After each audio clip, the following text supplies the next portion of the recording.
Bonsoir à tous, bienvenue sur le plateau Equinox Soir, votre décryptage quotidien de l'actualité de lundi à vendredi entre 19h et 21h.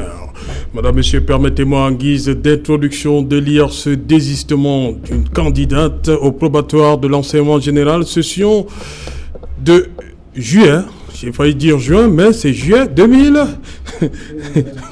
août, c'est même août, août 2020.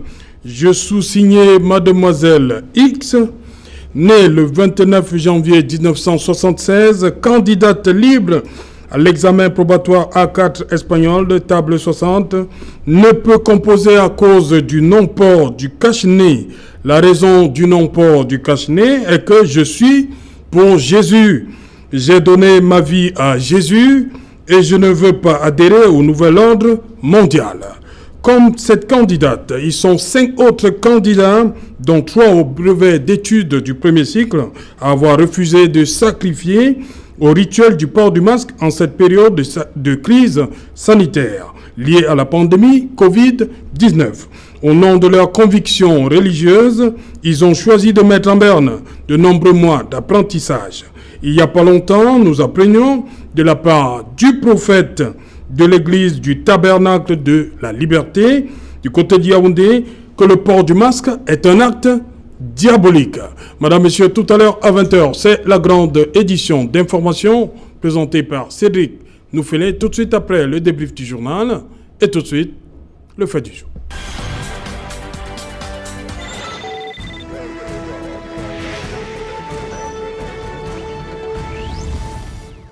Brigadement de la jeunesse dans les églises de réveil, au-delà d'une année scolaire perdue. Pour en parler, nous avons invité en plateau ce soir les politiques, mais aussi un homme d'église que nous attendons toujours. Bonsoir, on va commencer par lui parce que ça fait longtemps qu'il n'est pas venu sur le plateau. Maître Désiré Sikati, bienvenue.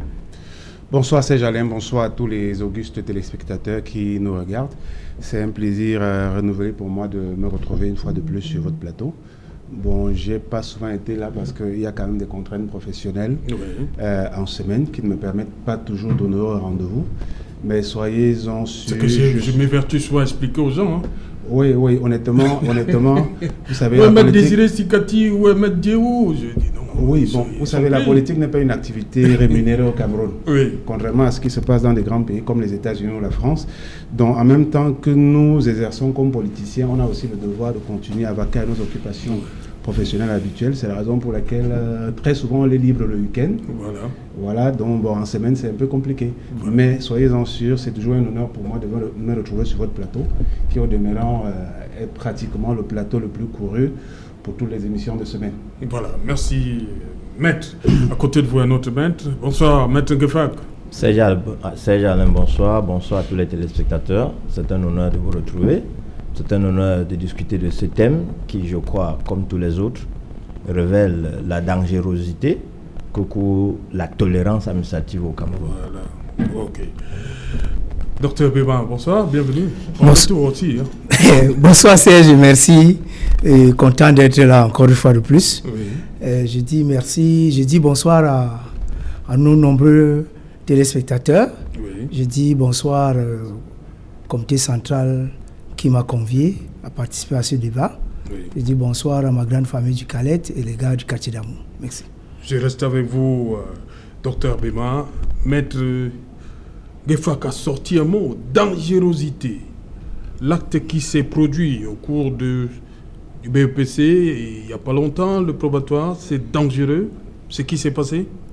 Oui, dangerosité, mais il n'a pas seulement dit dangerosité. Il a dit dangerosité, il a aussi dit, j'ai retenu aussi la tolérance administrative. Oui. Donc, ce qui arrive, c'est très malheureux pour la jeunesse. Parce que, quoi qu'on dise, si on ne va pas à l'école, je ne pense pas que autre chose pourra se dérouler.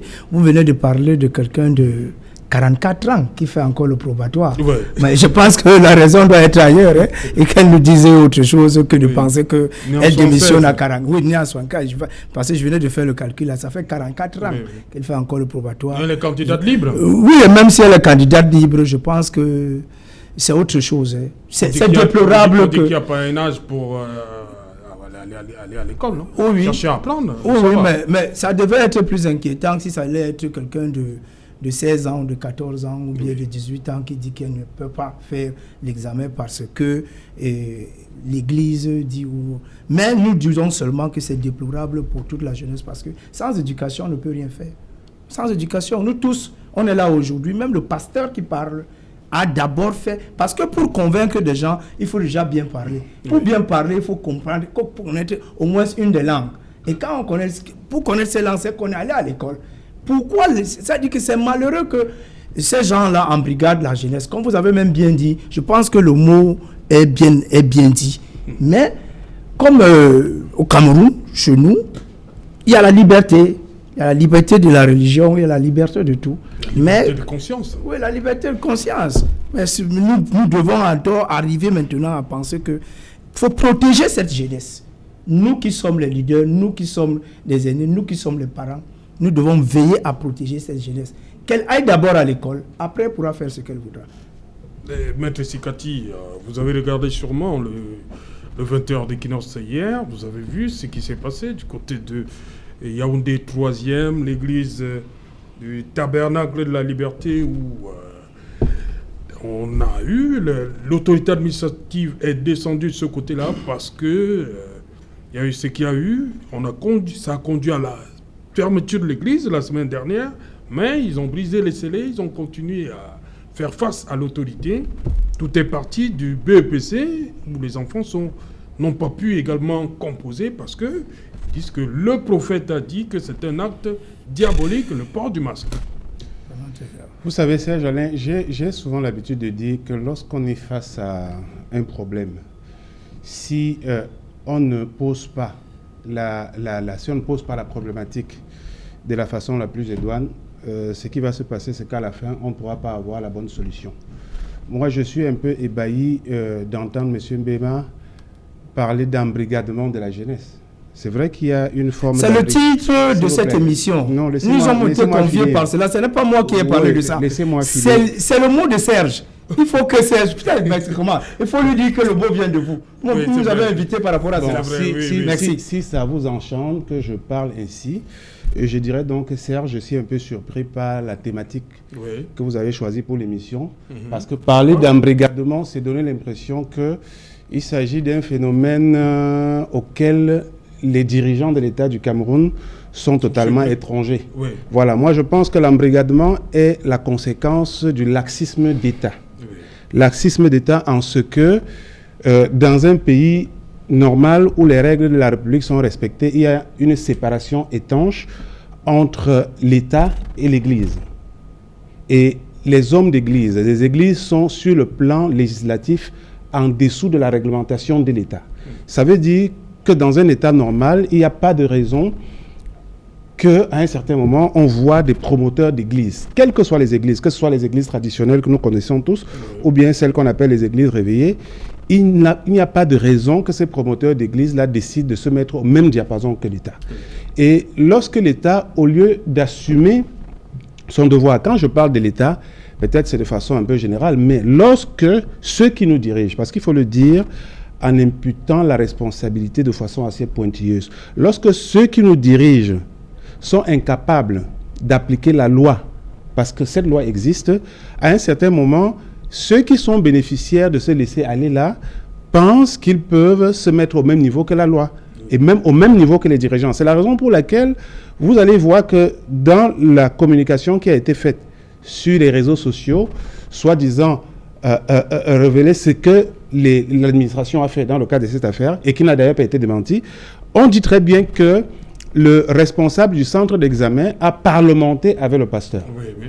Ils ont parlementé avec les parents. D'ailleurs, certains des parents sont même des enseignants à l'université, au secondaire. On a parlementé avec eux comme s'il s'agissait d'une affaire où l'État doit plier les chines, faire des salamalek. Moi, je pense que lorsque un État se met dans une situation où il faut cette situation de désorientation populaire vers des choses secondaires et inutiles. Parce que quand je dis désorientation populaire vers des choses secondaires et inutiles, il faut comprendre que, en fait, au Cameroun, il y a une volonté politique d'orienter les consciences des Camerounais vers des questions qui n'ont rien à voir avec la politique. Vous comprenez? C'est la raison pour laquelle, lorsque des gens vont créer des églises réveillées, eh bien, Ces gens-là peuvent le faire même souvent sous l'empire de la tolérance administrative, c'est-à-dire les gens s'installent sans aucune autorisation parce qu'il y a une loi qui dit que les associations religieuses sont des associations autorisées. Donc aucune ne peut exercer sans avoir une autorisation administrative. Mais sur le terrain, on voit des associations religieuses qui exercent sans aucun document. Donc je pense qu'il y a cette volonté politique de désorientation populaire vers des choses inutiles, vers des écrits réveillés qui sont malheureusement des foyers où on travaille l'esprit, des foyers de lavage de cerveau. Et beaucoup de Camerounais qui sont dans un état de souffrance socio-économique, ils se réfugient là-bas. Et du coup, ça fait les intérêts de ceux qui nous régiment, parce que vous avez un nombre important de la population qui ne va pas passer le temps à s'occuper des fautes de notre gouvernement. Donc, je pense que quand vous regardez, et ça ne se limite pas seulement à l'activité des églises éveillées, donnez-moi un pays normal où, autour des universités, autour des écoles, vous avez des foyers de consommation d'alcool et de dépravation de mœurs à foison. Il n'y en a pas. Regardez, nous sommes ici, on n'est pas loin de l'université de Douala. Allez dans les encablures de l'université, voyez ce qu'il y a en termes de dépravation des mœurs. Le Cameroun est l'un des rares pays où vous pouvez marcher dans la rue. Vous voyez des gens en train de vendre des CD de films pornographiques à la portée des petits-enfants. Quand je dis petits-enfants, il ne s'agit même pas des enfants qui sont à quelques jours de la majorité. Je dis des enfants en dessous de 10 ans qui les contemplent et que ça ne dise rien à personne. Donc je pense qu'on est malheureusement dans une situation où nos dirigeants ont voulu désorienter les gens. Et maintenant, vous savez, chaque fois que vous prenez une décision, même si vous pensez que la décision va vous procurer un certain nombre de bénéfices, il y a des moments où l'effet boomerang vous retrouve. Et je pense que c'est ça. Maintenant, dire qu'on est dans une situation d'embrigadement, expliquer ça seulement par la faute des parents, je ne pense pas. Je pense que s'il y a un laxisme d'État, expliquez-moi pourquoi est-ce qu'un pays comme le Rwanda peut se permettre de fermer 700 églises. Et la plupart sont des églises réveillées où il y a un processus d'endoctrinement psychologique contre des âmes faibles. Pourquoi est-ce qu'un pays comme le Cameroun ne peut pas comprendre qu'aujourd'hui, ces églises-là sont là pour créer? Je ne veux pas parler des problèmes qu'on voit souvent dans les familles. Mais il faut quand même qu'à un certain moment, l'État se dise qu'il doit reprendre les choses en main. Les calculs politiques dans toutes les initiatives sociales ne payent toujours pas. On va forcément se retrouver dans une situation comme celle-là. Et il n'y a pas que le problème de cet embrigadement psychologique des adeptes des églises réveillées. Il y a aussi le problème du voisinage, le tapage nocturne. Est-ce que vous trouvez normal dans un pays qui se veut une république, que des gens mettent sur pied des églises où ils utilisent du matériel sonore pour dire leur messe en dérangeant le voisinage et que l'administration qui est au courant ne daigne rien faire. Et ce qui est quand même souvent surprenant, c'est que dans certains cas de figure, vous avez des hauts cadres de notre administration qui sont supposés prendre des décisions contre ces gens-là, mais qui sont aussi des membres, des adeptes. Voilà, donc je pense que on se retrouve alors dans un mélange déjà qui est très compliqué. Ok, voilà. On va d'abord accueillir le révérend Noé Tchamboué. Le pasteur André Noé Tchambou. Voilà, André Noé Tchambou. Bonsoir, bienvenue. Église évangélique du Cameroun. Voilà, merci. On va d'abord écouter Maître Ngefa. Maître Ngefa, vous avez parlé dangerosité. Serge Alain,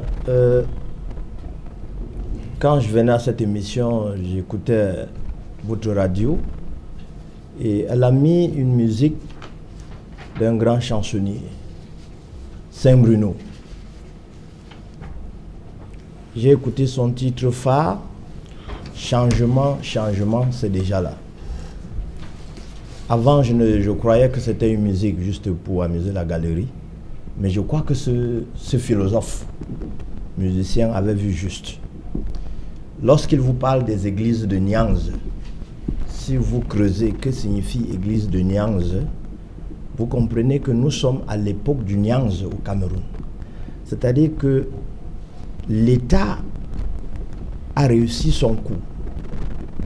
L'État a perverti la démocratie qu'il dit nous avoir donnée depuis 1990. Et les critères sont simples. Lorsque vous entrez dans un État pour savoir quelle est la situation démocratique de ce pays, lorsque vous trouvez qu'à chaque 2 mètres, À chaque voisinage, vous avez soit un bar ou bien une chambre mal illuminée où à l'intérieur on a un gourou qu'on appelle prêtre ou pasteur. Vous comprenez que dans ce pays, la démocratie a une autre forme. C'est la forme de l'aliénation de la conscience. Alors, comment pouvons-nous expliquer qu'entre 1982 et 2020, l'Église au Cameroun ne permet plus à un Camerounais d'être heureux? C'est les enfants de Dieu, les vrais enfants de Dieu qui se discutent de l'argent, mondovision. Alors que ce sont des individus qui ont la charge de polir nos consciences, de nous installer dans le cerveau la mère des vertus, c'est-à-dire l'honnêteté, c'est-à-dire l'équité. Mais c'est le vrai pasteur qui nous livre la guerre des biens. Le cas que nous venons de voir est plus illustratif parce que la maman, elle est enseignante, le papa, c'est un professeur d'université. La question première que je me pose, c'est ces deux individus, qu'est-ce qu'ils dispensent à ces enfants qu'ils ont la charge d'éduquer, de former? Alors, je tire une conclusion simple pour dire à mon distingué confrère qu'il ne s'agit pas de l'embrigadement de la jeunesse, mais il s'agit d'une technique utilisée. Ce n'est pas à moi que vous devez vous adresser. Hein. Moi, je vous ai dit, c'est le thème du jour. Je m'adresse. Voilà, c'est pas moi qui ai fondé le cours. C'est la thématique. Oui. Donc, ne vous acharnez pas à moi. Répondez à la thématique. Je suis d'accord avec vous. Ok. Je m'adresse à ceux qui nous suivent. Ce qui nous arrive, c'est organisé, c'est planifié, c'est défini par ceux qui sont au pouvoir pour détourner le 4/5 de la population de la réalité des problèmes d'un pays. C'est-à-dire, on vous focalise dans la bière, on vous focalise dans un Dieu imaginaire et tout le monde passe à la trappe, commençant par les professeurs d'université. En tout cas, le politique a réussi son coup. Nous y sommes. On ne sait plus qui est qui. J'espère que le pasteur qui est venu, il ne va pas me dire que chez eux, c'est la meilleure maison. Merci. Voilà, révérend pasteur André Noé Chouambou, bienvenue une fois de plus. Merci. Les églises de réveil. Ces termes-là vous dérangent, vous, les églises traditionnelles? On dit qu'ils ont... Quelqu'un nous disait sur ce plateau que c'est parce que vous avez failli quelque part que eux, ils ont du succès. Bien, je voudrais d'abord dire bonsoir à tous les panélistes et à toi, Fabien Ndongo. Oui. Et je crois que... Serge-Alain Autou, s'il te plaît. Voilà. Parce qu'il y a des... Tout à l'heure après pour Regard Social. Exactement, pour Regard Social. Parce qu'il y a de cela 2 ans par là, j'ai été invité ici dans le cadre de Regard Social pour les cas où des corps abandonnés dans des maisons parce qu'on espérait une éventuelle résurrection. Oui. Et ça rentrait dans le même processus d'aliénation spirituelle. Parce que ce qui s'est passé avec les candidats aux examens, qui ne peuvent pas se rendre à un examen disant que leur pasteur a dit qu'on ne peut pas porter le masque. Je ne sais sous quelle base. Il y en a même qui se sont rendus, mais c'est là-bas que l'organisation des examens, ceux qui organisent, leur disent que non. On leur propose même des masques, ils disent non. Le pasteur a dit, justement, c'est diabolique. Je crois que cela va dans le même sens. Je voulais dire que je suis pasteur de l'église du Cameroun, qui est l'une des églises du CEPCA, c'est-à-dire le Conseil des églises protestantes du Cameroun, qui compte 11 églises. Et à l'église évangélique du Cameroun, qui promeut l'intégrité morale et même le développement dans tous les aspects. Et nous savons que toute autorité vient de Dieu. Et quand il se dit qu'il faut faire ceci, il faut marcher dans les normes, s'il s'agit, parce que nous portons le masque aujourd'hui, c'est par rapport à la pandémie qu'est la Covid-19, et par rapport donc à cette pandémie, il a été vérifié de façon clinique que cette maladie se transmet à partir des contacts à partir des relations, ça peut se transmettre. Lorsqu'on s'approche et puis on se touche, on peut avoir donc la maladie. Et quand c'est déjà prouvé de façon clinique, toi, en tant que chrétien, tu devrais donc respecter cela. Parce que vous devez partir sous une base, Saint-Germain autour, que je voudrais dire ceci. Il y a deux types de maladies. Il y a la maladie clinique, physique, et il y a la maladie spirituelle. Ce qui veut dire que quand ça a été approuvé cliniquement et que les autorités médicales ont dit que cette maladie peut se transmettre, il revient à un chrétien d'éviter donc la maladie. Donc on doit s'aligner dans la donne. Et pour éviter ce qu'on appelle la prestidigitation, c'est-à-dire ce que des apprentis sorciers qui se disent que bon, je ne dois pas me protéger parce que j'ai le sang de Jésus en moi, je ne dois pas attraper la maladie, que non, tu dois attraper la maladie. Donc ce qui veut dire que si cela s'avère vrai, je ne sais pas si ça a été vérifié, que des gens se disant donc chrétiens ont dit qu'ils ne peuvent pas mettre le masque, je ne sais pour quelle raison, peut-être que c'est diabolique, je crois que c'est à tort de le faire. Ils disent que c'est le prophète. Le prophète leur a dit de ne pas porter le masque. Je ne sais pas si le prophète est donc chrétien. Si le prophète est donc chrétien, si c'est un enfant disparu, de Dieu, on ne sait pas où il se voilà. Et voilà donc la preuve, lorsqu'il est donc porté disparu, ce qui veut dire que ce qu'il a donc donné comme enseignement dans sa communauté, peut-être entre parenthèses, dans son église, entre parenthèses, parce que d'ailleurs, Saint-Germain, je voudrais préciser ceci. Quand on dit église, c'est l'église de Jésus-Christ. Voilà, ce n'est pas l'église de quelqu'un. Donc moi, c'est un peu à tort quand on dit église de réveil. Église, c'est église. Et si c'est le réveil pentecôtiste, parce que l'église est née de la Pentecôte, ce qui veut dire que toute église, quand on dit que église de réveil, c'est par rapport à quelle autre église? Donc quand on dit église, c'est l'église du Seigneur Jésus-Christ. Donc c'est un peu à tort que certains gens se disent que je suis de l'église et que je peux dire qu'il ne faut pas respecter certaines mesures édictées par le gouvernement. Je crois que c'est à tort.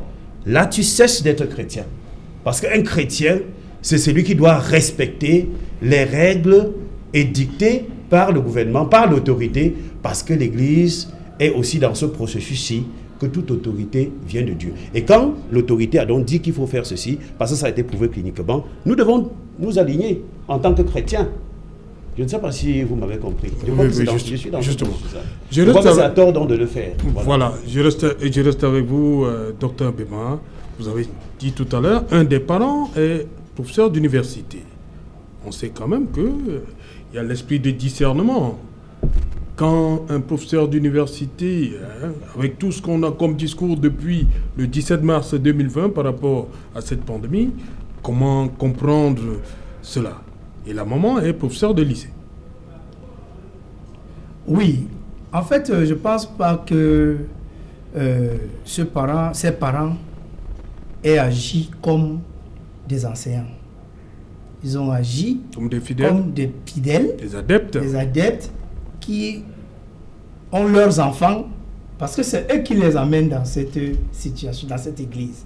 Donc, ils interviennent là comme des fidèles, en défendant leurs enfants, pour dire même aux autorités que c'est nous qui demandons à notre enfant de suivre ces enseignements. C'est des enseignements. Donc, comme nous étant un pays laïque, nous ne pouvons pas commencer à juger les gens par rapport à leur posture.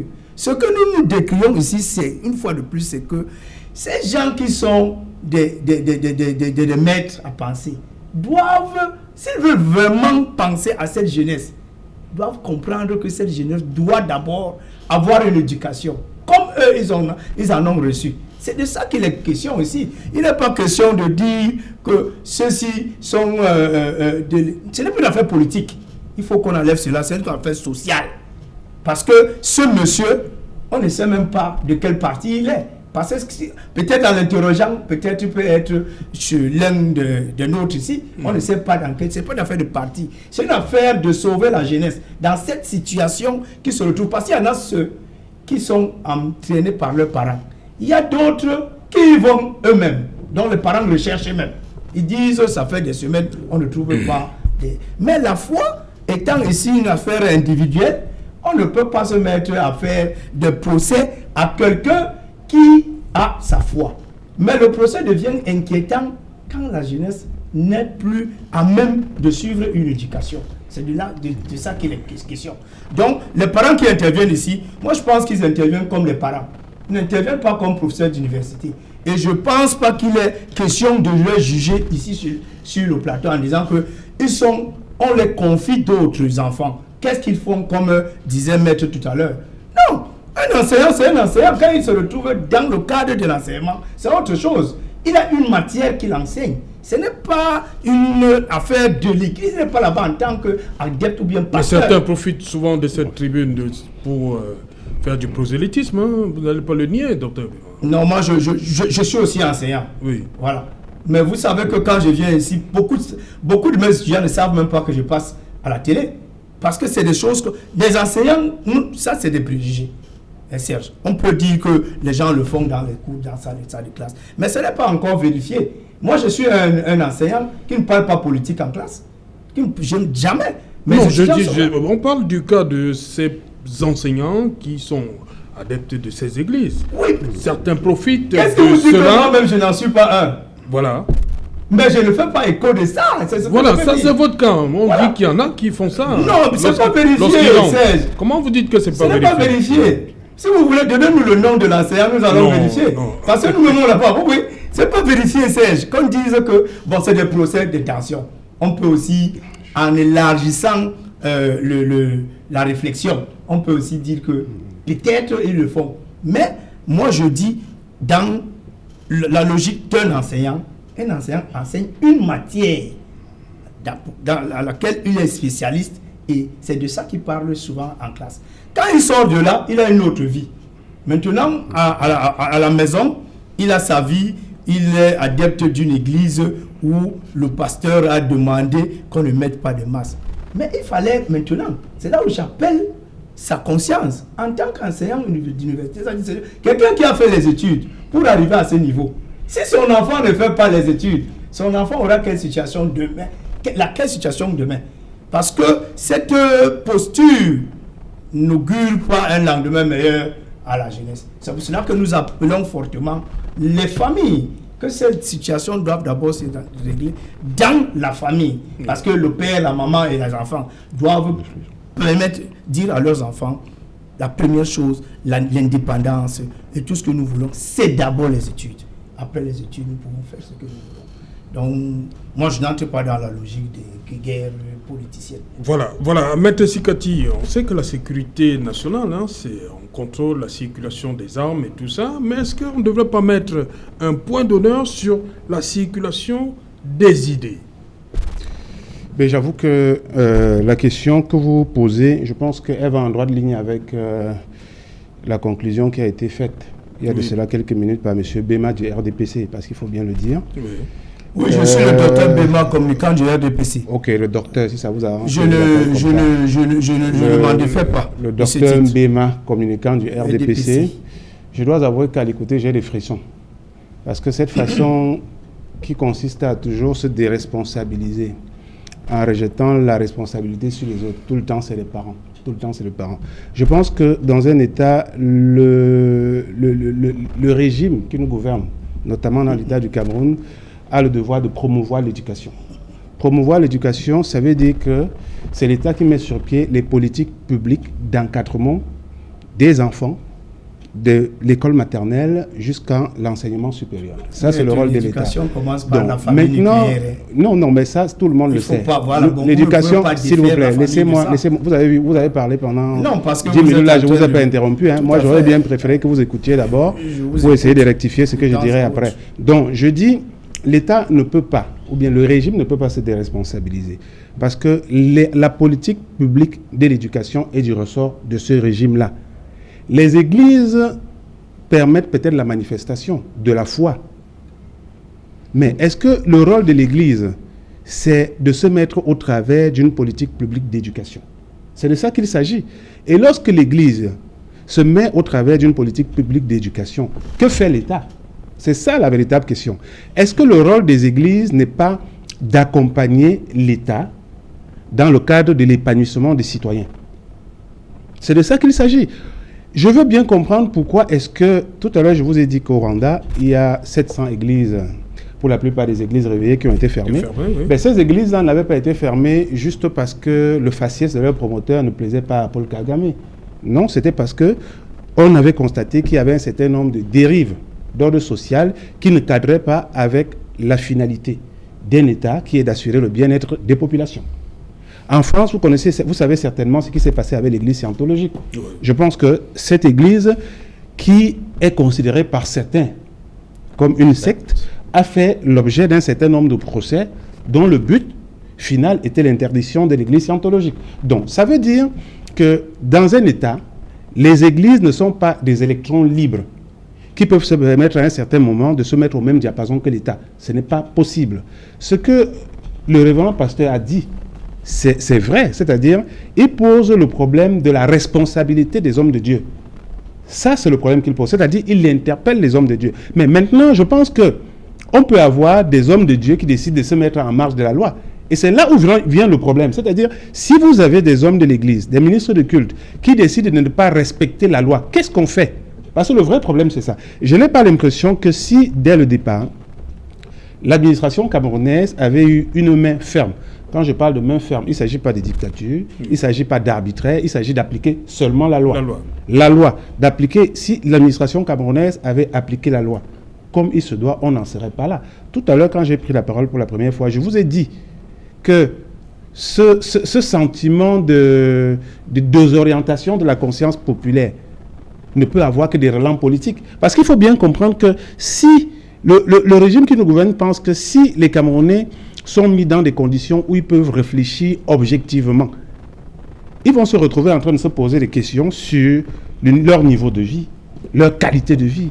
Est-ce qu'ils ont du travail? Est-ce qu'ils ont la sécurité? Est-ce qu'ils ont la santé? Ils vont se poser ces questions-là. Mais maintenant, lorsque le gouvernement laisse créer ce boulevard-là, parce qu'il faut bien dire, en général, lorsqu'il y a un boulevard, les gens s'y engouffrent. C'est comme ça que ça se passe. Donc, si vous laissez un boulevard à des promoteurs d'églises qui sont là pour mettre sur pied un processus d'endoctrinement psychologique et qui savent qu'ils ne sont pas encadrés, eh bien, ces personnes vont s'y engouffrer. Moi, je suis quand même surpris quand Dr Mbema dit que lui-même, il peut être de cette église. Ça veut dire que lui, il prend ça avec une telle banalité que d'après lui, il ne devrait s'agir que d'une question de liberté religieuse. Mais attendez, je veux dire, la liberté religieuse, la frontière de la liberté religieuse se trouve là où commence l'intérêt général.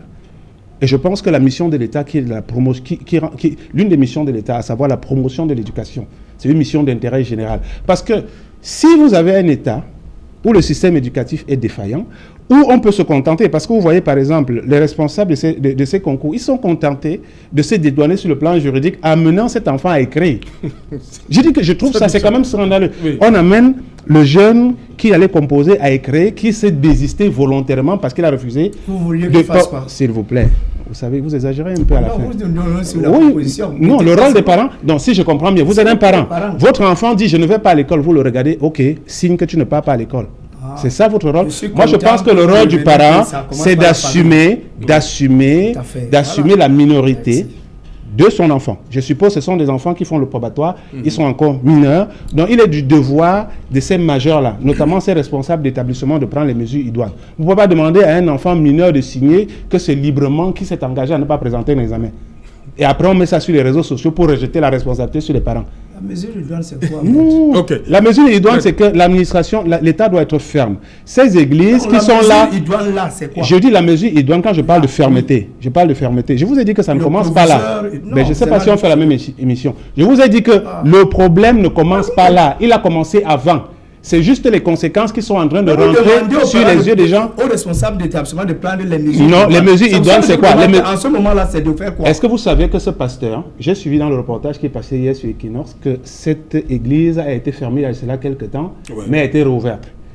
Moi, j'apprends qu'il y a des scellés. Hein? Oui, non. Il y a un témoin qui, dans le reportage, a dit il y a de cela quelques temps, l'église avait été fermée, mais on a rouvert. Il y a une femme qui parlait de troubles de voisinage. On ne sait pas pourquoi, parce que les riverains se sont plaints. Donc, je dis il y a un laxisme. Et moi, ce laxisme peut aussi s'expliquer au-delà des questions politiques sous-jacentes. Quand je parle de questions politiques sous-jacentes, c'est-à-dire cette volonté politique de désorienter les Camerounais vers des faux problèmes, mais il y a aussi que certains promoteurs des églises ont des relents de complicité très étroits avec des hauts cadres de notre État. Voilà justement, d'où ma question, Maître Ngefak. Est-ce que vous avez également le sentiment que ces promoteurs d'églises de réveil se donnent trop de liberté? Vous avez regardé le reportage d'hier, au point même de challenger l'autorité. Serge Alain, c'était quand même terrible. Hein? Le docteur Bema nous amène à réfléchir. Je veux qu'il se souvienne de l'affaire de la burqa en Europe. Ouais. S'il se souvient, alors, que pose le problème de la burqa en Europe? C'est la prévention, le contrôle de l'enseignement dispensé par les églises aux enfants ou bien aux ouailles. Ce contrôle-là, il manque au Cameroun. Il est absent.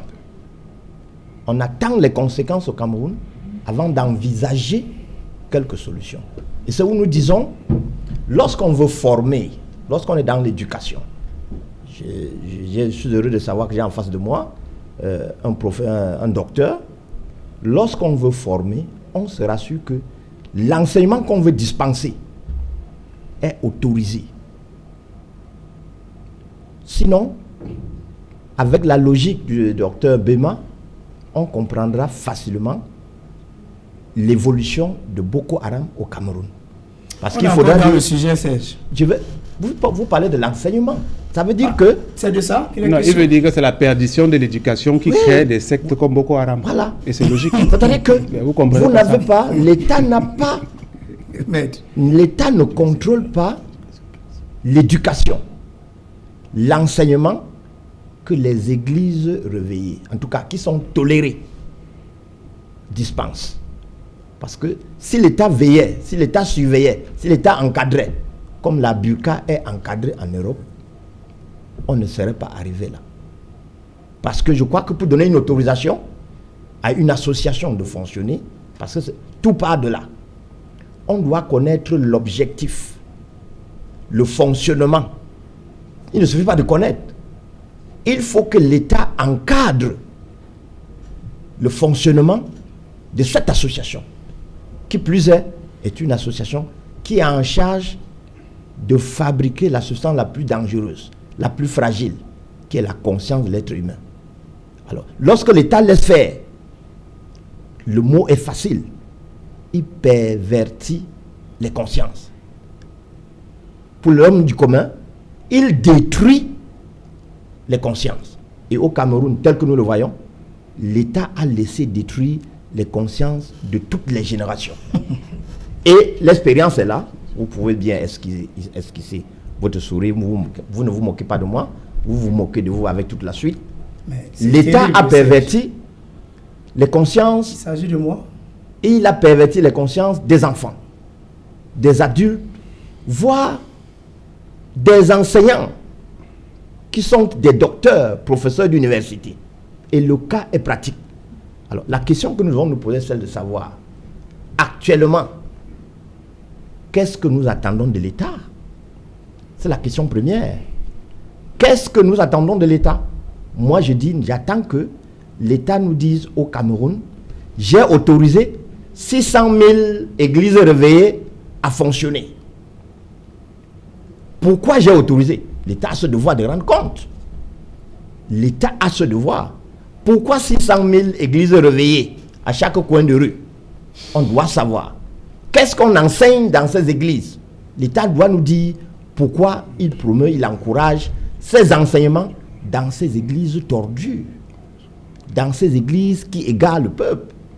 L'État a le devoir de nous expliquer. Ce ne sont pas les ouailles qui doivent nous dire pourquoi nous sommes devenus adeptes. L'homme n'est pas né bon, hein? Il est né méchant. C'est la société qui doit l'encadrer. Alors, l'homme tend plus au mal. Alors, si l'État laisse enseigner le mal, il ne peut pas dire vous allez vous transformer vous-même. Non. Sinon, les enseignants n'auraient pas de place là où ils sont. Je crois que je peux m'arrêter là. Voilà, révérend pasteur Tchamboué, on a un cas précis sur ce qui s'est passé à Yaoundé, où le prophète dit pas de port de masque. Vous imaginez le même prophète demandant, par exemple, à ses fidèles de poser des actes, est-ce qu'ils peuvent désobéir? Des actes qui peuvent aller... parce que là va naître ce qu'on appelle le terrorisme religieux. Est-ce qu'il ne faut pas arrêter ça tout de suite? Partant de ce qui s'est passé pour les examens. Si on leur demande de poser un acte d'envergure qui peut entraîner des morts, est-ce qu'ils peuvent désobéir à leur prophète? Est-ce que les ouailles doivent désobéir à leur prophète? Justement. Avant que j'y entre, je voudrais résumer un peu ce que Maître Sikati, peut-être depuis Dr Mbema. Et il s'agit de la responsabilité de l'État face à la situation que les citoyens vivent. Quelle est la responsabilité de l'État dans tout cela?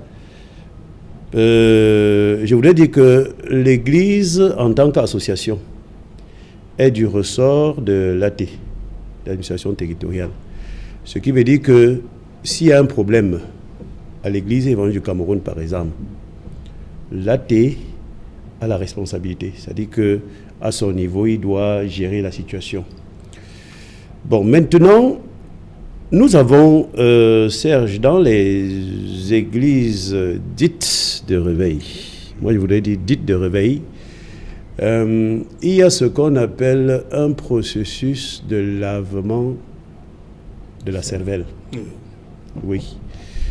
Parce que quand j'ai été appelé à cette émission tout à l'heure, je sors de quelque part pour gérer également une situation où une femme depuis 6 mois est embrigadée par une église.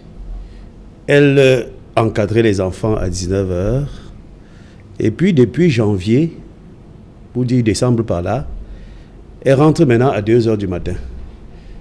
Parce qu'une adepte de l'église dite de réveil l'a donc captivée et puis a nettoyé son cerveau, je vais le dire. Parce que vu son niveau, son profil, elle est tombée bas. Mais dit que, est-ce que les ouailles doivent respecter le gourou ou le prophète? Quand il y a le cerveau déjà nettoyé et déjà lavé, ils doivent se coucher. C'est pourquoi nous devons faire très attention. Et c'est là où je suis obligé de rentrer dans la logique de ce qui vient d'être dit tout à l'heure. Quelle est la responsabilité de l'État, même dans la légalisation de ces structures des églises?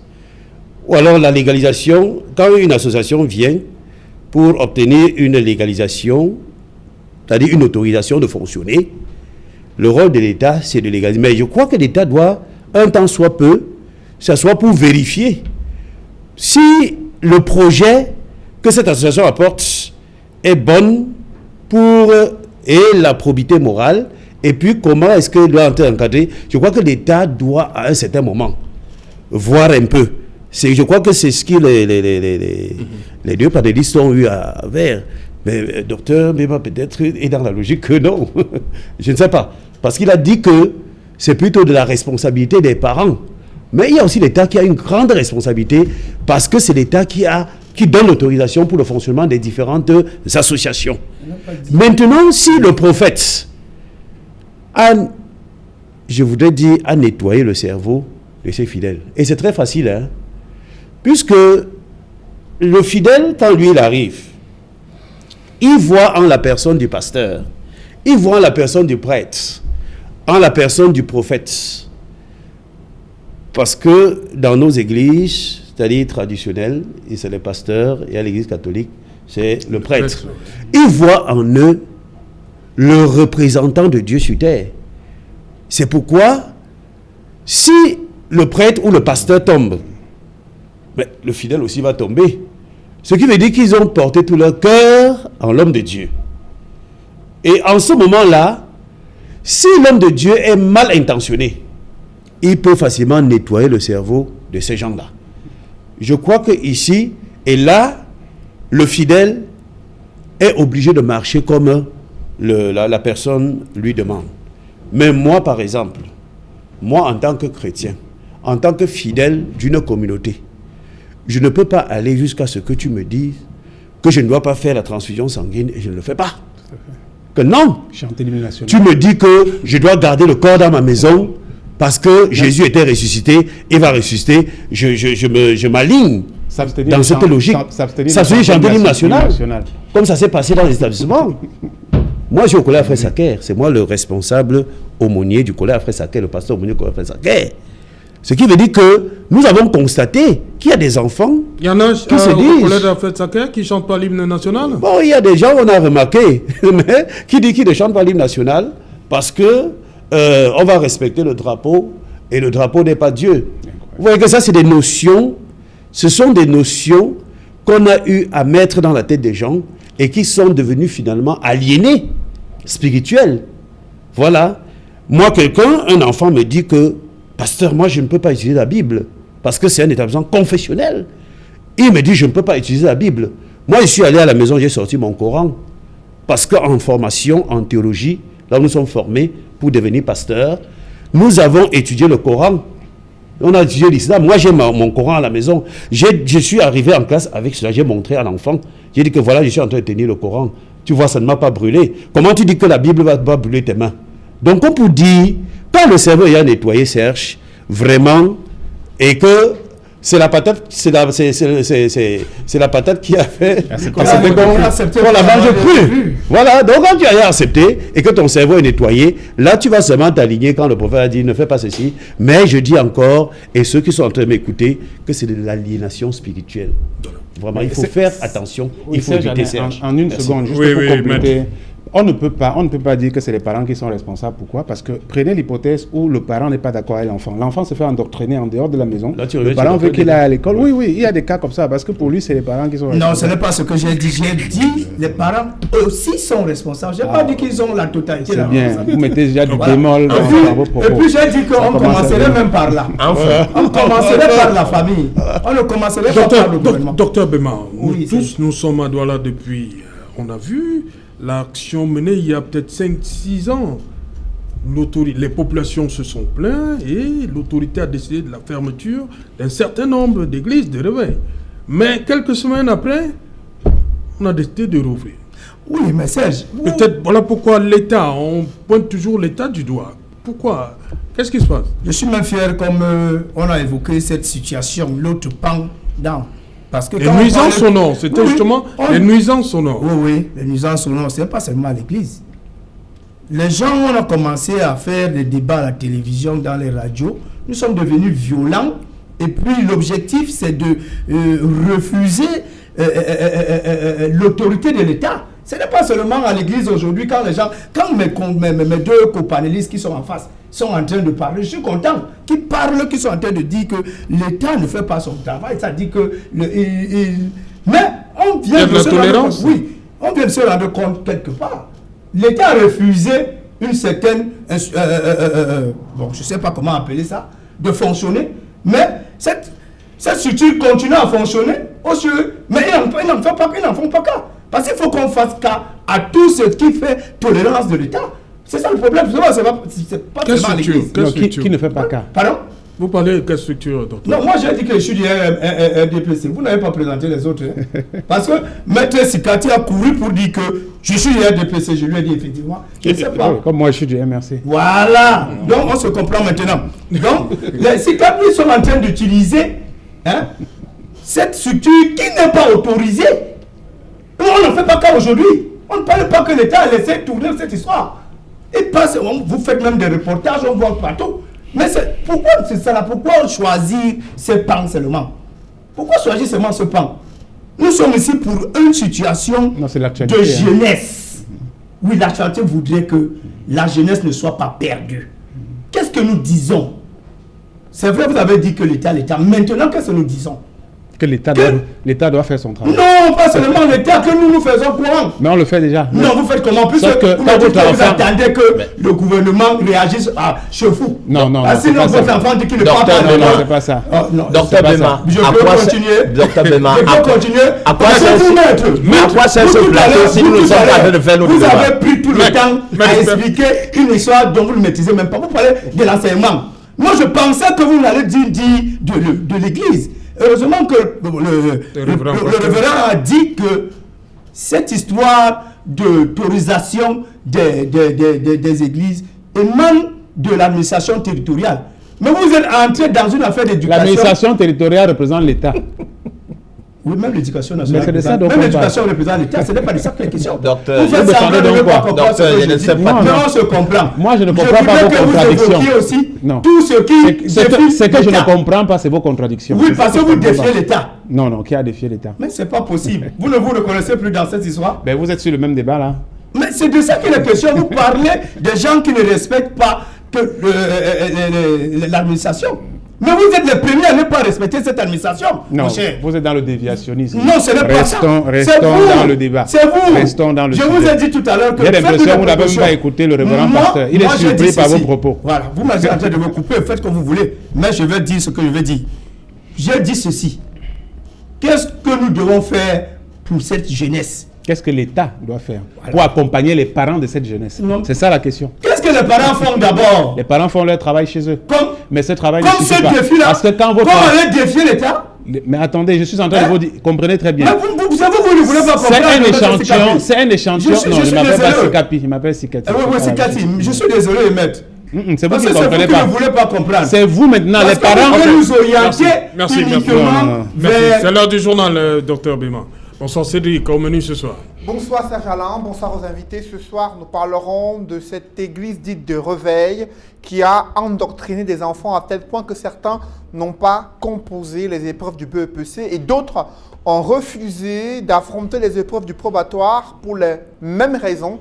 Après l'enquête d'Equinox Télévision, l'église en question n'a pas d'autorisation légale pour fonctionner. Comment en est-on arrivé là? Enquête à suivre au cœur du journal de 20h. Nous parlerons également ce soir d'une réalité dans le monde des infrastructures scolaires. Dans le HomeCam, de nombreux projets d'investissement public n'ont pas été réalisés jusqu'ici.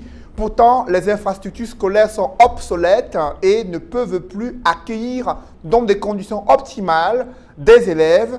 Pourquoi le BIP peine à être exécuté? Vous suivrez l'enquête d'Equinox dans le journal de 20h. Nous parlerons également ce soir d'une autre situation qui se pose dans la ville de Douala avec des démolitions dans le 3e arrondissement, notamment à l'entrée est de la ville de Douala, sur les emprises des espaces retenus pour des projets structurants. C'est une véritable désolation pour les familles victimes de ces casses, elles qui vont passer leur première nuit à la Belle Étoile. Nous ferons également le point sur la pandémie du Covid-19 et à la grande surprise, le ministère de la Recherche scientifique fait savoir que le Cameroun a fabriqué plus d'1 million de chloroquine et d'azithromycine. Nous en parlerons dans quelques instants. C'est Alain. Madame, Monsieur, c'est donc la fin de cette première partie Equinox Soir. On se retrouve pour Equinox Soir, deuxième partie, le temps du débrief.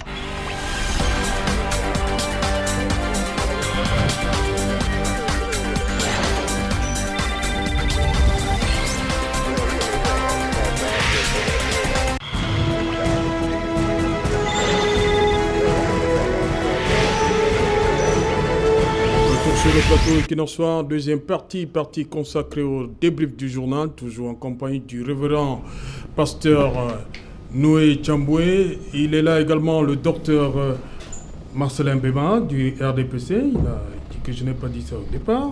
RDPC, maître Désiré Sikati du mouvement pour la renaissance du Cameroun et maître Augustin Ngefak, avocat au barreau du Cameroun. Maître Ngefak, qu'est-ce qu'on risque lorsqu'on a récépissé l'association et qu'on mène une telle activité et qu'on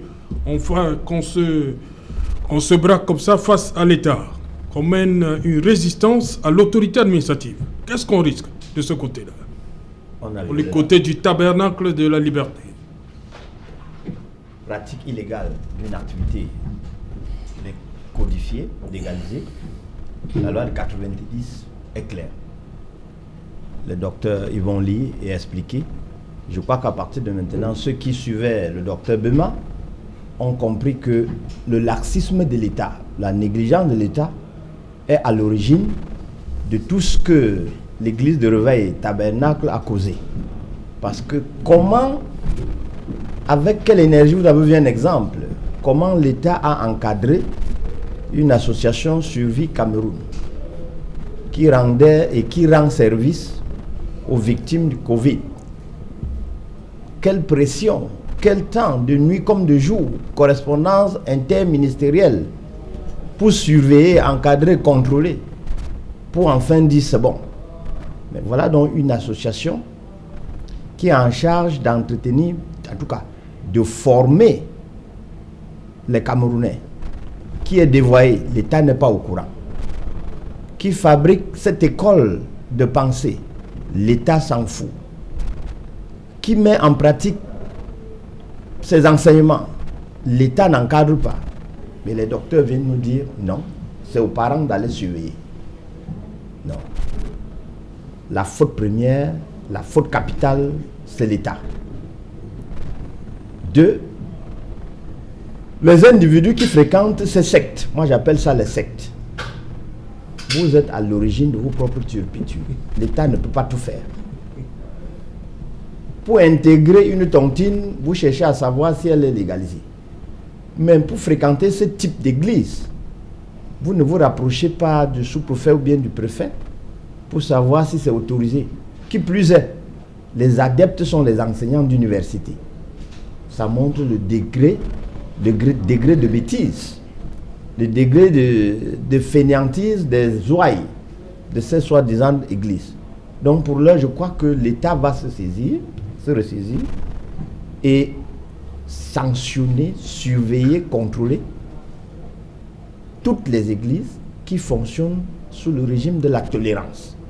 Rendre public vraiment le calendrier ou bien l'agenda des églises autorisées à opérer sur le sol camerounais.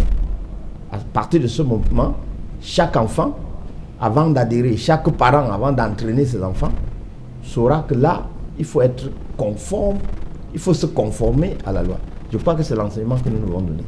Voilà, docteur Bema, tolérance, même de ce côté-là au niveau des églises. Hein.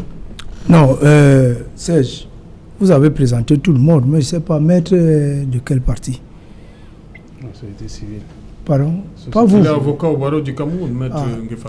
Serge Alain, je vais lui répondre. Non, c'est pas. C'est à Serge de nous dire, puisque c'est lui qui présente ses copains, les panélistes. Il n'est pas. Bon, on est revenu. Ok. Je vais me présenter de façon simple et définitivement pour ceux qui s'embrouillent, comme lui. La société civile s'entend. Une société comme le Cameroun est scindée en deux. Il y a la société politique et en face, l'adversaire idoine de tous les temps, c'est la société civile. Il faut que ce soit sûr. Lorsque vous n'êtes pas membre d'un parti politique, vous appartenez de droit et d'office à la société civile. Donc, vous êtes de la société civile. Je suis de la société civile parce que... Merci, maître. Laissez-moi finir. Cet enseignement... Je pense que vous n'avez pas... C'est mon tour de parole. C'est mon tour de parole. Je voulais savoir seulement de quel côté... Je peux appartenir à l'opposition. Laissez que j'éclaire. On peut faire d'une pierre... Pourquoi vous jonglez?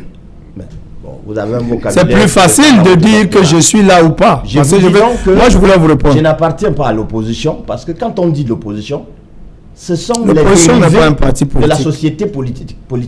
Ce ne sont pas les dérivés de la société civile. Ne confondez pas aussi ceci. Personne n'a parlé de l'opposition aussi là. Pourquoi ça fait problème? Et être l'ami de la société politique. Il était simple qu'ils me disent qu'il est de la société civile ou bien me donne le nom de son parti. C'est clair, c'est tout. C'est ce que je voulais savoir pour répondre. Si on n'est pas du RDPC, pour vous, on est d'un parti politique. C'est ça, docteur? Vous avez dit que vous êtes de la société civile. Retenez cela au moins. Mais c'est pas difficile. Bon, voilà. Non, j'ai beaucoup à dire. C'est lui qui me coupe la parole. On dit tolérance administrative de ce côté-là. Je voulais dire que... On voit tout ce qu'il y a comme dégâts depuis oui, je suis content dans sa conclusion. Mais je voulais seulement ajouter que ça ne soit pas seulement, que l'État ne reprenne pas seulement la main pour les églises. Que cela soit fait pour tous ceux qui sont en train de défier l'État, qui commencent déjà à respecter l'État. Parce que nous sommes dans une situation où il y a une défiance caractérisée vis-à-vis de l'État. Et que les gens, les uns et les autres, se reviennent avant que l'État ne passe à d'autres mesures. Parce que quand l'État va passer à d'autres mesures, on va dire, on a brutalisé les gens, on a fait ceci, on a fait cela. Je pense que l'État a d'abord voulu... L'État même, c'est qui? L'État, c'est nous tous. Et dans cette situation, nous avons vu comment on est allé au dialogue. C'est les parents qui ont demandé à leurs enfants de signer. C'est ça le problème. Donc on ne voulait pas aller dans la brutalité. Mais à la fin, la force est revenue à la loi parce que cette église en ce moment est fermée. Cette église en ce moment est fermée. Vous avez vu comment on a fait pour fermer? C'est même pour cela que je dis, c'est ça la déviance. C'est ça même la conséquence de la violence verbale que nous faisons sur les écrans de télévision et de radio. Parce que là maintenant, si la gendarmerie ne peut pas arrêter quelqu'un et que la population ou bien d'autres personnes, des civils, viennent se mixer, moi je pense qu'on va mettre la confiance à qui? C'est la violence, c'est notre violence que nous avons apportée dans les écrans, sur les écrans de télévision, sur les chaînes de radio, dans nos WhatsApp et autres. Parce que le discours a été violent, c'est pour défier seulement l'autorité. Bon, maintenant qu'on est arrivé à ce niveau, je pense qu'il est temps qu'on se ressaisisse tous et que les parents pensent que nous devons protéger la jeunesse. Parce que même comme maître, quand il ne veut pas que je le dise, ça commence par la famille. Que nous, les parents, nous les responsables, nous commencions d'abord à essayer de maîtriser nos propres enfants et qu'on sache là où ils vont, pourquoi ils vont. En donnant le bon exemple nous-mêmes. Parce qu'en demandant, est-ce que ça vaut la peine d'aller à cette église? Est-ce que... Si les parents eux-mêmes y sont. Oui, c'est ce que je dis, que les parents nous-mêmes, on doit protéger les enfants. Parce que si même les parents y sont, mais ils doivent penser qu'eux, ils sont allés à l'école. S'ils empêchent ces enfants d'aller à l'école, qu'est-ce que ces enfants deviendront demain? Donc c'est d'abord une affaire de cellule familiale. Moi, j'insiste là-dessus. Avant que nous revenions sur l'affaire de l'État, c'est d'abord une affaire de cellule familiale. Que cette éducation soit faite à partir de la cellule familiale. Parce que si un parent, comme un enseignant d'université, dit à son enfant, si tu ne pars pas à l'école, tu ne pourras pas être comme moi. C'est déjà ça. Ok. Révérend pasteur, trop de défiance pour le cas de cette église. Hein. On dit aux enfants, vous ne portez pas de masque, alors que l'État, c'est une mesure barrière édictée par le gouvernement John Gouté. On voit lorsque l'autorité descend, la première fermeture, disait Marcelin Gangsop, a eu lieu le 27 juillet dernier. Ils se sont amusés, entre guillemets, à briser les scellés. L'État revient le 5 août hier, une fois de plus, il s'oppose. Qu'est-ce qui ne va finalement pas? Comment on peut défier l'État jusqu'à ce niveau? Oui, moi je crois que je l'ai dit dans mes propos introductifs, ou alors dans mes dernières interventions, ce que j'ai eu à parler tout à l'heure, que toute autorité vient de Dieu. Et que si tu es un chrétien, c'est-à-dire si tu es un enfant de Dieu, tu as accepté Christ, ou alors si tu as la crainte de Dieu, tu dois également respecter ce que l'État a édicté. L'État te demande de faire ceci, tu dois le faire. Parce que l'autorité, c'est l'État. Et cette autorité-là, ça vient de Dieu. Donc, si les gens se mettent à défier donc l'État, à défier l'autorité, c'est que ces gens-là ne sont que des pseudo-chrétiens. Des gens qui se disent chrétiens, alors qu'en fait, ils ne sont pas des chrétiens. Et c'est pourquoi il faut donc revenir donc sur la notion même de formation. C'est-à-dire, d'où sortent ces gens-là, leur origine. Ils partent d'où? C'est ça aussi. Ils ne font pas vos... Bon, la formation se passe... Ils ne sont pas avec vous? Bon, nous, on est formés, oui. Nous avons des instituts de théologie, tels qu'à Ndongé, ou à l'UPAC, à Yaoundé, à Njongolo, oui. Et peut-être à Ndiki. Bon, je voudrais dire que ces gens, généralement, se forment sur le tas. Et qu'est-ce que veut dire se former sur le tas? Des gens qui, un matin, lorsqu'ils ont commencé déjà à lire la Bible, ils se passent pour des pasteurs, des évangélistes. C'est sous cette forme-là, sous cette base-là. Quand vous regardez bien le fond, c'est des gens qui voudraient pourquoi juste... Pourquoi ils se faire appeler prophète? Bon, se faire appeler prophète, parce que la prophétie, prophète parce que, ici, c'est... Pourquoi prophète, pasteur, c'est léger? Prophète veut dire pasteur, un envoyé. c'est léger. Prophète veut dire envoyé. Bon, je demande pourquoi ils adorent l'appellation prophète. Pasteur, c'est léger là pour eux. Bon, c'est un titre qui se donne. Prophète veut dire envoyé de Dieu. Comme maréchal, et pasteur comme veut dire... certains deviennent maréchal. Non, ce n'est pas au-dessus de l'un ou de l'autre titre. Oui. Prophète veut dire envoyé de Dieu. Oui. Et pasteur veut dire encadreur des brebis. Un pasteur, c'est-à-dire qui s'occupe des brebis. Donc, ce qui veut dire que... Mais mon problème, c'était au niveau de leur formation de base. Parce que si des gens défient l'État, c'est que déjà, de un, tu ne connais pas dans la Bible. Parce que la Bible ne demande pas de défier l'État. Puisque l'autorité venant de Dieu, tu dois donc respecter l'autorité avec tout ce que l'autorité te dit de faire. Donc tu dois donc marcher dans les principes de l'État. C'est pourquoi je vous ai dit tantôt que quand les mesures barrières ont été édictées, j'ai eu des gens qui se disent donc pasteurs ou prophètes, qui se sont permis ou alors qui se sont amusés à dire que je ne peux pas respecter parce que j'ai le sang de Jésus en moi, Dieu va me protéger contre la maladie. C'est là où je parle donc de la prestidigitation. Pour dire ceci, c'est-à-dire des apprentis sorciers spirituels, c'est-à-dire qui s'amusent. Et je voudrais donc dire que, parlant de la maladie, quand c'est vérifié, quand c'est démontré que cette maladie peut être contagieuse, et que si tu vas au contact de l'autre, et que tu l'embrasses, tu vas attraper la maladie. La même chose pour celui qui se dit que je suis un enfant de Dieu, le sang de Jésus en moi, je peux traverser la route même si la voiture est en train de venir, mais la voiture va t'écraser. Parce que là, tu as tenté Dieu. On ne tente pas Dieu. Et c'est en ce moment-là que je dis que, revenant donc sur votre question, de dire que comment des gens peuvent se permettre de défier l'État. Je dis donc que si les gens ont défié l'État, c'est que ce ne sont pas des gens qui craignent Dieu. Si tu crains Dieu, ce qui veut dire que tu connais ce que la Bible te demande de faire. Ce qui veut dire qu'ils ne marchent pas selon la parole de Dieu. C'est pourquoi ils défient l'État. Par conséquent, ce ne sont pas des chrétiens. Ce sont plutôt des bandits ou des vendeurs d'illusions, comme j'ai compris dans le journal d'Equinoxe tout à l'heure. C'est des vendeurs d'illusions, c'est des apprentis sorciers, des gens, des démons tapis dans l'ombre, tout simplement.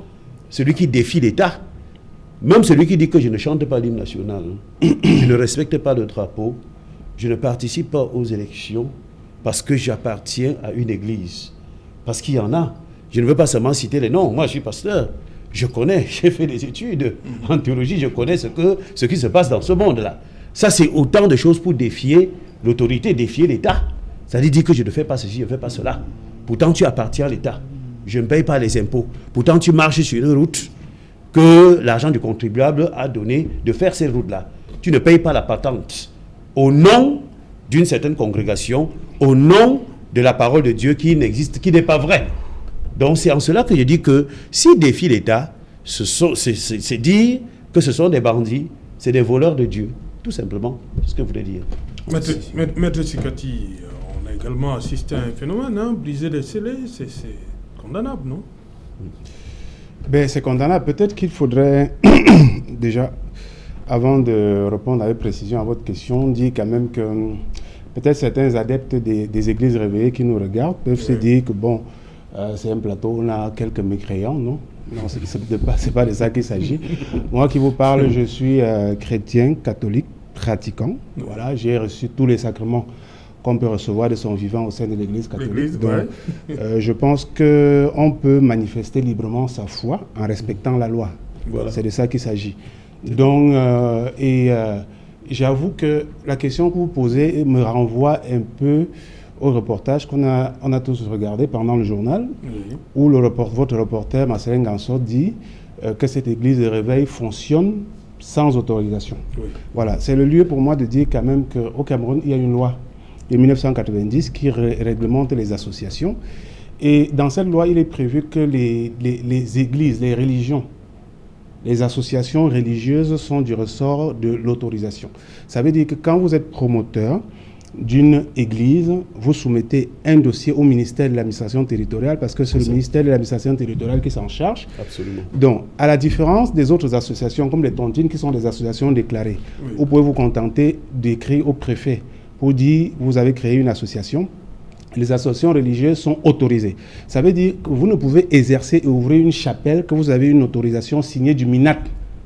Donc je suis quand même surpris de voir qu'une église comme celle-là, bon, je ne sais même pas s'il faut appeler ça église, parce que le terme église devient, il est réglementé, il devient consacré dès lors que vous avez l'autorisation. Bon, je suis quand même surpris et quand même ébahi de voir qu'une structure comme celle-là a pu exercer sous la barbe du ministère de l'administration territoriale, alors que quand il s'agit... On ça aussi sur le registre de tolérance administrative. Non, bon, je ne sais pas si c'est la tolérance administrative, mais ce que je sais quand même, c'est que le ministre de l'administration territoriale, quand il s'agit de pourchasser le professeur Camto, les projets du MRC, les militants du MRC, les projets d'intérêt humanitaire comme Suivi Cameroun, il est très prompt à le faire.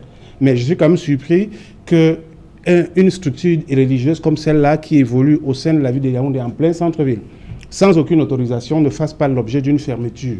Parce que c'est les choses les plus élémentaires. Les autorités administratives ont un devoir de veiller à ce que les lois soient respectées. Ça veut dire que le ministre a les moyens de s'assurer que toutes les structures de profession qui dispensent la foi, n'est-ce pas, remplissent les conditions d'exercice. Normalement, l'enseigne même de l'Église doit mentionner l'autorisation du niveau. Mais je suis quand même surpris. On a écouté le sous-préfet. Bon, il parlait en donnant l'impression d'être aussi surpris que ceux qui ne sont pas impliqués dans le process, voilà, de normalisation de l'activité de ces églises-là. Et moi, je dois avouer que c'est quand même assez scandaleux parce que l'État ne doit pas mettre les gens devant le fait accompli. Et c'est là où je dis, tout à l'heure, on a vu par exemple le reportage. Parce que pour vous expliquer quelle est l'idéologie qui est poursuivie ici, c'est quoi? C'était cette idéologie de désorientation des consciences. Vous avez par exemple vu ces populations du Mungo qui se plaignaient de n'avoir pas de route pour convoyer leurs récoltes. Voilà, donc si vous avez des gens comme ça qui sont en même temps connectés dans les églises de réveil, elles n'auront jamais le temps pour venir se plaindre à la télé et dire nous n'avons pas de route. Et c'est ce genre de personnes que le régime qui est en place voudrait promouvoir, c'est-à-dire des gens sans conscience qui acceptent d'être endoctrinés, de faire l'objet d'un lavage de cerveau, d'être spirituellement déviés. Vous voyez, donc il faut au-delà des questions de responsabilité, parce que quand on parle, on nous dit non, c'est les parents qui sont responsables. Mais il faut quand même se rappeler que vous pouvez être parent, vous donnez une bonne éducation à votre enfant, vous lui dites, quand tu vas à l'école, il faut étudier pour être quelqu'un demain. Mais une fois qu'il sort, il arrive à l'école, il rencontre d'autres personnes qui l'influencent et qui l'amènent à dire qu'il ne compose pas. À ce moment, vous ne mettez la responsabilité sur quel parent? Puisque le parent lui-même est victime. Donc c'est pourquoi je dis, la seule entité qui dans une société est au-dessus de tout, c'est l'État. Et l'État a l'avantage d'avoir des lois. Et les lois ont ceci d'avantager aussi que ce sont des normes contraignantes. Quand c'est contraignant, ça veut dire si vous ne respectez pas, vous faites l'objet d'une sanction.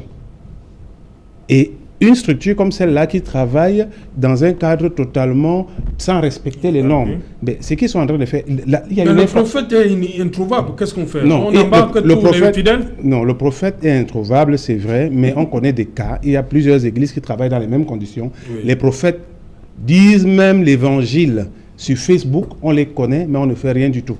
Vous comprenez? Oui. Donc, je dis, ce qu'ils font là, on appelle ça, la loi de 90 sur la liberté d'association a appelé ça exercice illégal d'activité religieuse. Donc, ils le savent, tous les autres, que ce soit les préfets, les sous-préfets. Monsieur Paul Atangandji, le ministre de l'administration territoriale, le sait. Donc, vous avez dit que le sous-préfet semblait être surpris, oui, que nous... Non, il fait semblant d'être surpris parce qu'en réalité, il se retrouve devant une situation difficile à expliquer. Oui. Puisqu'il sait très bien que tout le monde qui est un peu avisé est conscient que c'est lui, il est autorité administrative, ça veut dire il est gardien de la connaissance des lois. Il ne peut pas venir balbutier à la télé autant que quelqu'un qui ne se connaît pas les lois. Les sous-préfets font l'objet, les préfets, du moins, tous les responsables des administrations font l'objet, qui partent de l'ENAM, font quand même l'objet d'une formation spéciale qui est bien précise. Donc il faut quand même que dans ce pays, à un certain moment, on arrête de tout politiser. Parce que moi, je parle toujours de politisation. Oui, politiser, quand vous parlez dans votre reportage, regardez, on s'acharne toujours. Quand il s'agit du MRC, on s'acharne. On vous parle au Kala Ebodé, voilà quelqu'un qui a présenté une candidature pour être admis à thèse de doctorat à l'université Yaoundé 2.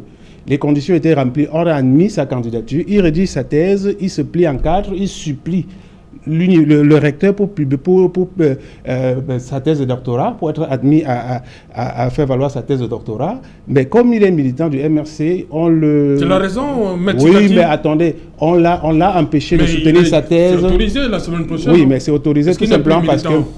La fête, non, attends, comprenez très bien. Oui. À Yaoundé, il aurait dû, je vais y arriver, Oui. j'ai dit il aurait dû présenter, soutenir sa thèse à Yaoundé 2. Oui. Ouais, non, je suis en train de montrer que l'État est très fort pour étouffer les gens, mais quand il s'agit des vraies questions, il ne fait pas. Il vient à Douala, même à Douala, on le pourchasse. Maintenant que l'affaire est devenue...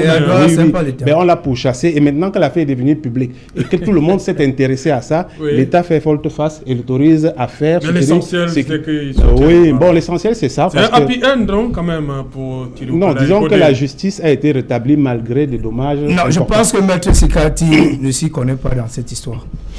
Je me connais pas. Vous avez suivi l'affaire Ebori. Il y avait la commission d'évaluation ce jour. Même dans le journal tout à l'heure, c'est ce qu'on a dit. Oui. C'est après cette évaluation. Parce qu'il a un diplôme de master qui n'est pas de ce pays. Alors quand on vient avec un diplôme, il y a une commission... Non, la commission du CAMES avait validé l'équivalence de son diplôme. Je ne parle pas du CAMES, vous parlez de quoi, maître. Vous parlez d'un autre. Je parle de cette commission au ministère des enseignements secondaires. Elle s'est réunie pourquoi? Cette commission s'est réunie pourquoi? Parce qu'il y a eu tout ce qu'il y a eu il y a 2 semaines. Non, ce n'est pas par rapport à cela. Ils ont un timing pour tous les diplômes qui sont déposés au MINUSUP pour trouver l'équivalence. Oui. Et cette commission a eu lieu aujourd'hui, présidée par le secrétaire général du ministère de l'Enseignement. Non, ce que vous dites n'est pas vrai. Okale Bodé a déposé son dossier de candidature avec le document d'équivalence. Mais c'est que vous expliquez, c'est faux. Ce n'est pas faux. Maître, moi je suis de l'enseignement supérieur. N'expliquez pas ce qui n'est pas vrai. Mais est-ce que cette commission... Je vous dis, dans son dossier de candidature, il avait le document d'équivalence. Ce n'est pas en parlant fort. Je vous ai laissé parler tout à l'heure. Non, mais vous me laissez aussi parler parce que je connais mieux que vous. Le CAMES, s'il vous plaît, je ne parle pas du CAMES. A validé il y a près de 8 ans. Pourquoi ne peut pas aller soutenir le CAMES? S'il vous plaît. Si vous parlez du CAMES, il peut soutenir ici. C'est pour cela qu'il faut valider les documents ici. Et cette commission a eu lieu ce jour. Et on a validé son document. C'est pour cela qu'on a signé cette donc ça veut dire que il fallait attendre ce n'est pas une question d'affaires de public.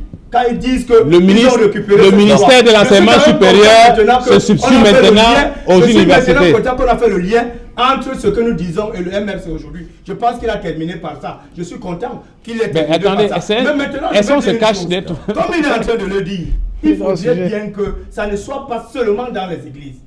Je suis content quand il dit que tout cela doit être réglementé. Je pense que même les fauteurs de troubles doivent réglementer. Même les gens qui parlent vous avez un diplôme en hors sujet. Hein? Non. Vous devez être diplômé en hors sujet. Là. Merci. Je comprends que, parce que... l'insulte... Non, c'est pas l'insulte. Vous êtes totalement à côté de la plaque. C'est pas vous qui définissez le sujet. Mais attendez, il y a une thématique, on débat, vous parlez d'autre chose. Vous avez parlé de suivi, c'était la thématique. Mais attendez, si... Vous parlez de Bocal et c'est la thématique. Si, je parlais d'un État qui s'occupe seulement de l'arbitraire contre ses citoyens. Mais vous êtes hors sujet. C'est vous qui nous avez attelé là-dedans.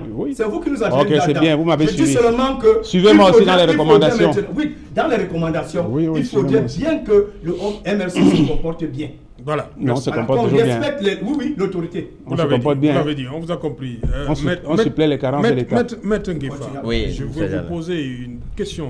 Je vais la poser à Maître Sikati. Est-ce que l'État ne devrait pas encadrer la circulation des idées, comme il encadre la circulation des armes? Serge Alain, moi j'ai eu la chance d'avoir sur ce plateau un docteur. C'est lui qui devrait rappeler Mondovision.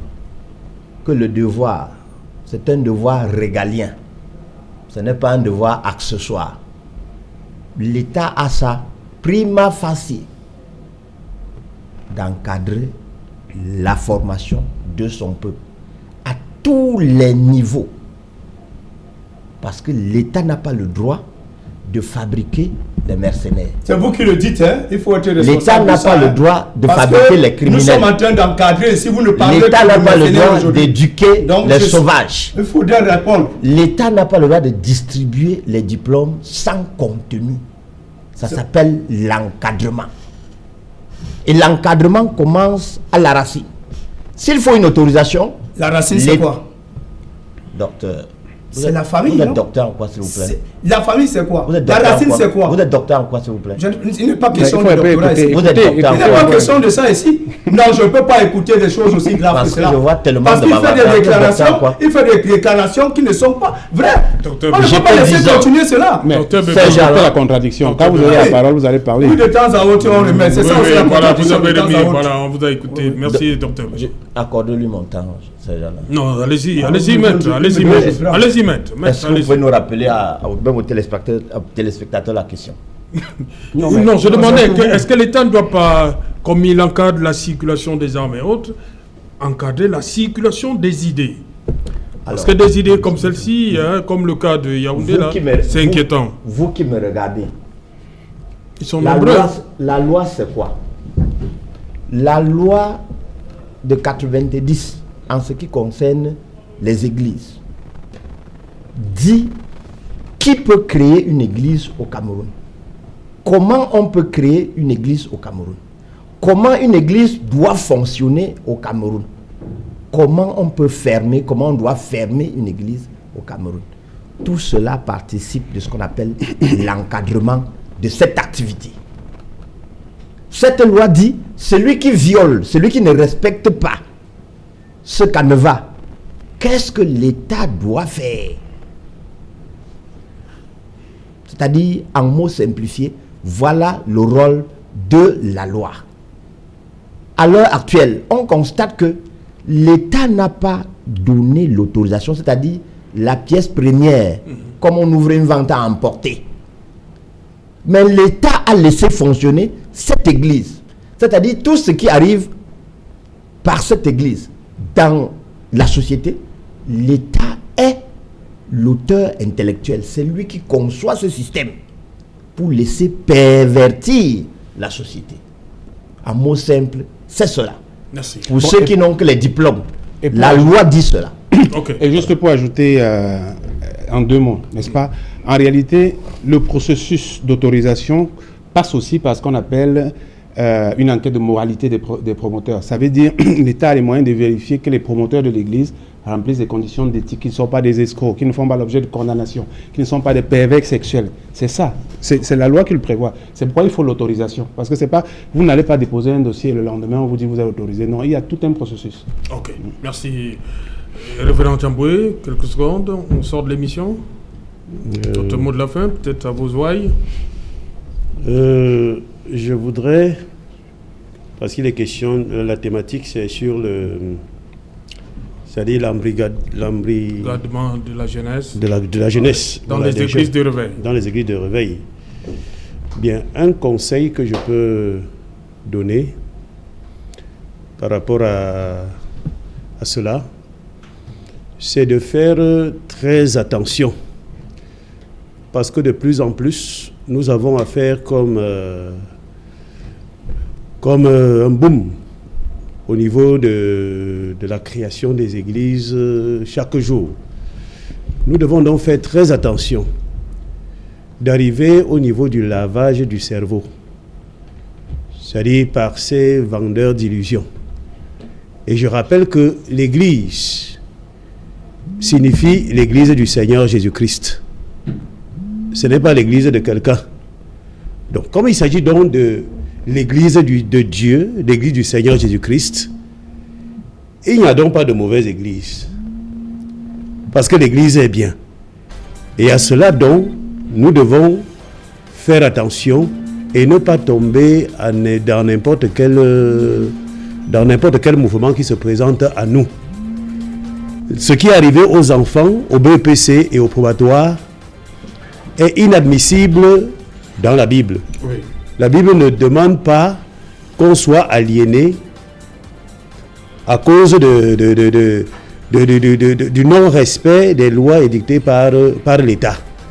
Donc, à cela, donc, je crois que nous devons faire très attention, surtout la jeunesse d'aujourd'hui. C'est-à-dire ne pas tomber dans le piège de ces gens-là. Voilà, docteur Bima, quelques secondes, on est arrivé au terme. Oui, nous disons que nous continuons à insister que la famille reste le lieu par excellence où ce genre de problème peut être réglé. Et que le Cameroun était un pays de droit qui a aussi l'obligation de respecter les libertés individuelles. Et par conséquent, nous redemandons aussi que les Camerounais aussi doivent respecter les textes de l'État. Ça veut dire que ne pas défier l'État. Nous sommes tous d'accord.